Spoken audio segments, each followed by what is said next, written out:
આ કોઈ ફ્લેટ નથી, કોઈ બંગલો નથી, કોઈ હોટલ નથી, પણ આ છે વડીલોને સાચવવા માટેની સદભાવના સંસ્થાની અનોખી પહેલ. વડીલોને બીજું શું જોઈએ જ્યારે સદભાવના જેવી સંસ્થા એમના માટે દિવસ રાત કામ કરતી હોય. કંઈક ને કંઈક બીમારીથી સપડાયેલા છે. કોઈને કેન્સર છે, કોઈને પેરાલિસિસ થઈ ગયું છે, તો કોઈ હાલી ચાલી નથી શકતું. તેની પડે પડની ખબર રાખવી, તેના સવારના નાસ્તાથી લઈ અને તેની રાતની ઊંઘ સુધી પોતાનું કામ જાતે નથી કરી શકતા, કેરટેકર દ્વારા કરતા હોઈએ છીએ. અને માત્ર ઊંઘ નહીં, આખી રાત 24 કલાક વડીલોની સેવામાં સદભાવના સંસ્થા. 5000 વૃદ્ધો સમાઈ શકે એવડી કેપેસિટીમાં વૃદ્ધાશ્રમ બનવાનો છે. સદભાવના વૃદ્ધાશ્રમનું આ ભોજનાલય છે. તમે જો પ્રેમ પણ જો.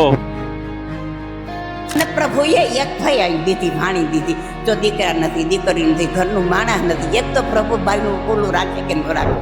ઘણા બધા લોકો એવું કહેતા હોય છે કે વૃદ્ધાશ્રમ છે ને એ તો હોવા જ ન જોઈએ, કે જે વૃદ્ધોને જેને સાચવા નહીં, જેને ધરસોડી દીધા, પછી એ જાય ક્યાં?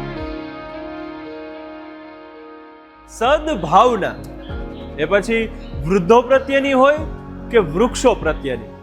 સદભાવના સંસ્થા એ બરોબર જાણે છે કે વૃક્ષોને વાવવા જોઈએ અને વડીલોને સાચવવા જોઈએ. અને વૃક્ષો અને વડીલોનું જો જતન નહીં કરીએ ને તો પતન તરત જ થવાનું છે. અમુક લોકો એવું કહેતા હોય કે અમારે વૃદ્ધો નથી જોતા, ત્યારે સદભાવના સંસ્થા છે એ કાયમ એવું કહે છે કે અમારે વૃદ્ધો જોઈએ છે. નિરાધાર અને નિસહાય વડીલોની સેવામાં અમે કાયમ રહેવા માંગીએ છીએ.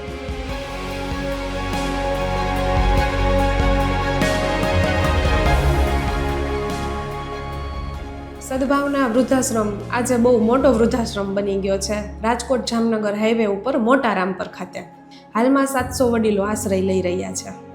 એમાંના જે 350 વડીલો છે કે જે સાવ પથારીવશ છે, કંઈક ને કંઈક બીમારીથી સપડાયેલા છે. કોઈને કેન્સર છે, કોઈને પેરાલિસિસ થઈ ગયું છે, તો કોઈ હાલી ચાલી નથી શકતા. ઉંમરલાયક થઈ ગયા છે તો કોઈ હેન્ડીકેપ છે, કોઈને એક હાથ નથી, પગ નથી, કોઈને દેખાતું નથી. ઉંમર થઈ ગઈ છે તો જાતે કાંઈ કામકાજ નથી કરી શકતા, કોમામાં જતા રહ્યા છે. ઘણી પ્રકારની બીમારી સાથે સપડાયેલા છે. આવા વડીલો ડાયપર પહેરે છે, ટોયલેટ બાથરૂમ પણ પથારીમાં કરે છે. જેમને ખવડાવવું પડતું હોય છે, નવડાવવા પડતા હોય છે, પોતાનું કામ જાતે નથી કરી શકતા, કેરટેકર દ્વારા કરતા હોઈએ છીએ. જે વડીલોની તબિયત નાદુરસ્ત છે તેના માટે કેરટેકર તો છે જ, પણ બધા વડીલો એક સાથે બેસીને જમી શકે તેવું વિશાળ ભોજનાલય છે. તો ચાલો જોઈએ સદભાવના સંસ્થાનું આ વિશાળ ભોજનાલય. જય શ્રી જય કૃષ્ણ. શ્રી કૃષ્ણ. મજામાં? મજામાં. શું જમો છો? એ દાળ ભાત શાક એમ? લાડવા, અરે વાહ. પછી ભૂંગળા, રોટલી, છાશ. હા. એ લાડવા ભાવે તમને? ભાવે, લાડવા ભાવે. એમ? હા વાહ. તો મજા આવતી હશે ને લાડવા વડીલોને આમે વધારે ભાવે. હા, લાડવા ખાઈને તો જરા ખારું.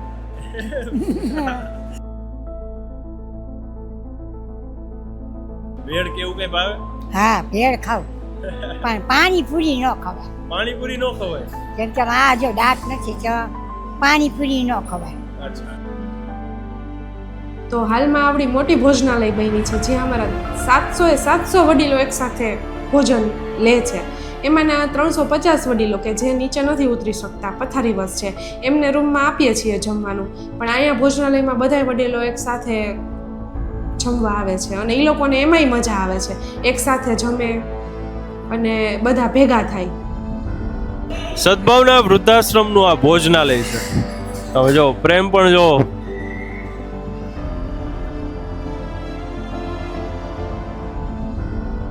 કારણ કે કહેવાય ને કે જેના અન્ન ભેગા તેના મન ભેગા. એટલે બધા વડીલો આ ભોજનાલયમાં સાથે બેસી આનંદથી જમે છે.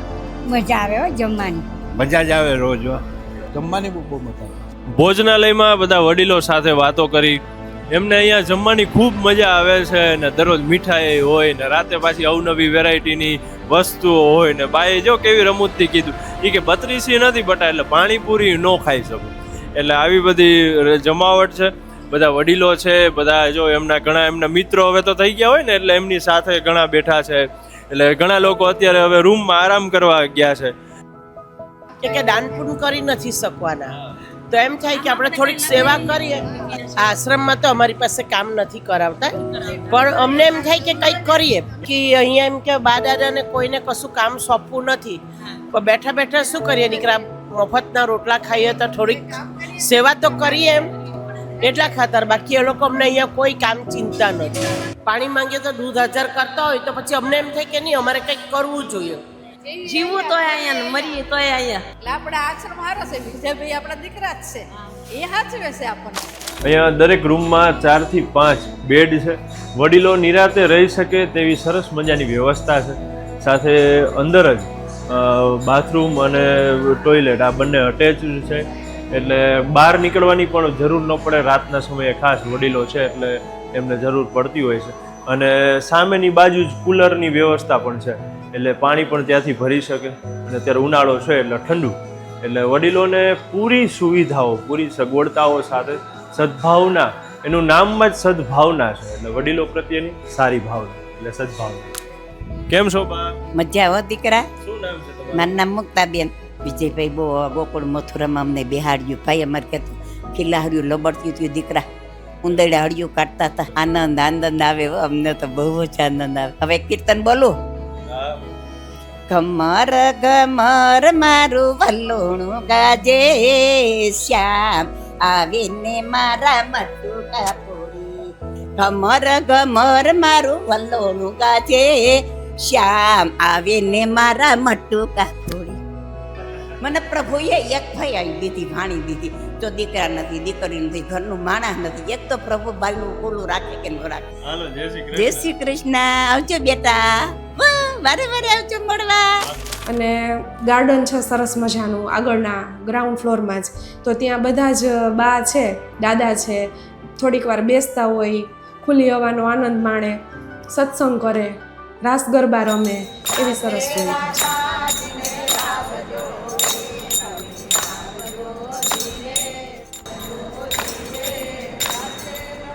સાંજે 4-5 વાગ્યે એટલે સદભાવના વૃદ્ધાશ્રમ બધા વડીલો છે એ નીચે ભેગા થાય, એક પરિવારની જેમ બધા સાથે મળી અને ધૂન ભજન અને કીર્તનનો લાહવો લે.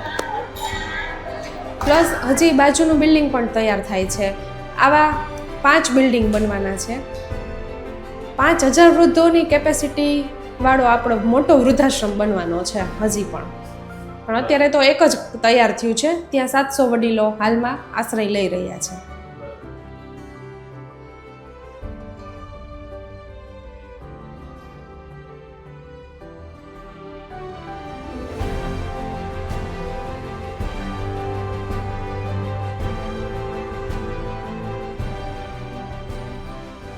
વૃદ્ધાશ્રમમાં સરસ મજાનું એક તો ગાર્ડન છે અને ખુલ્લી હવામાં વડીલો પોતાનો સમય પસાર કરી શકે એવી સુવિધા છે.